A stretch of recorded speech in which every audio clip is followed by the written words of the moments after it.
अस्सलाम वालेकुम। आज हम जिस ड्रामे के बारे में बात करेंगे उसका नाम है ज़ंजीरें और ज़ंजीरें के एपिसोड नंबर 17 यानी क़िस्त नंबर 17 आ गई है। 18 जो है वो नहीं आई है, आई थिंक मुहर्रम की वज़ह से नहीं आई है 12।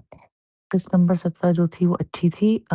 उसमें भी एक टर्न आया और वो ये ट्विस्ट था कि जो शेरबानो है, शहरबानो है या शेरबानो है, मेरे ख़्याल में शेरबानो है।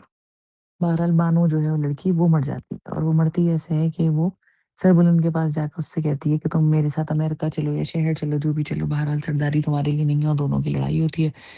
ये बाहर आकर बैठ जाती है और उसको कुछ आवाज़ सी आती है। अब जब इतना हाई बजट ड्रामा बना रहे हैं, इतने अच्छे उसके अंदर एक्टर्स हैं, इतनी महँगी फ़ोटोग्राफ़ी और सारी चीज़ें उन्होंने करी हैं, उसमें बेवकूफ़ी के फ्लॉज़ जो छोड़ देते हैं वो बड़ी अजीब बात लगती है। जैसे मिसाल के तौर पे अभी बानो बाहर आके बैठती है, उनकी नौकरानी जो है देखती कि आहिस्ता-आहिस्ता अंदर जाती है, उसी वक़्त नौकरानी को आवाज़ दे सकती थी क्योंकि इसको तो नहीं पता क्या सीन है। चलें सस्पिशियस हो गए, उसने सोचा कि मैं जाके पता लगाती हूँ। जब उसने सुन लिया कि भाई और नौकरानी आपस में इस तरह की बात कर रहे हैं और भाई इतना ज़्यादा बुरा है कि वो अपने कज़न जैसे भाई को मार सकता है, तो वो कुछ भी कर सकता है, तो ये अंदर ही ना जाती।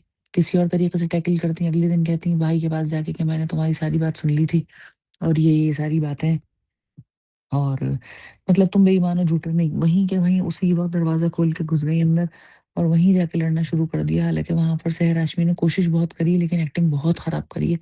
जो शक्लें उन्होंने बनाई हैं, मैं तो हमेशा हर रिव्यू में ये लिखा है कि मुझे तो बिल्कुल ही प्लास्टिक की बनी हुई लगती है। तो हो सकता है कि उन्होंने कोई फिलर-विलर मुँह में डलवा रखे हों जिसकी वज़ह से इनका जो रोने का सीन था वो बहुत अजीब था और ये रोती भी बहुत अजीब-सी लग रही थी।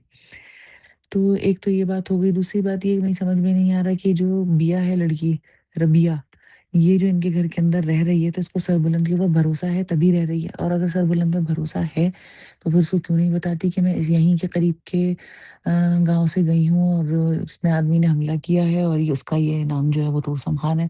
तो 4 महीने गुज़र गए हैं, अब तक ना किसी ने उनसे पूछा है, ना वो खुद किसी को बताती हैं कि उनका आखिर दुश्मन है कौन?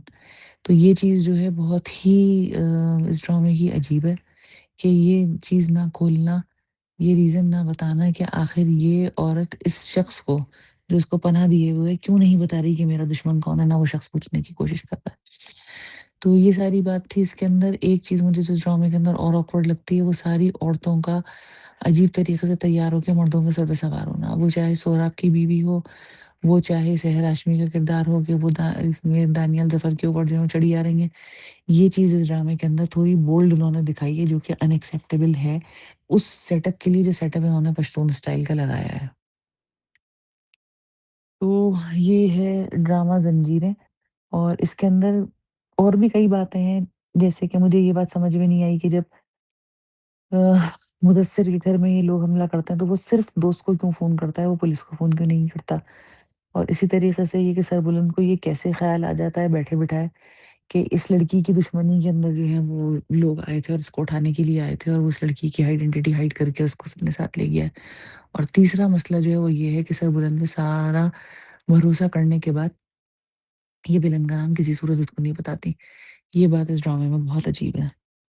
चलें, अब 18वीं किस्त आती है तो फिर देखते हैं और इंशाल्लाह फिर इसका रिव्यू करते हैं। अल्लाह हाफ़िज़।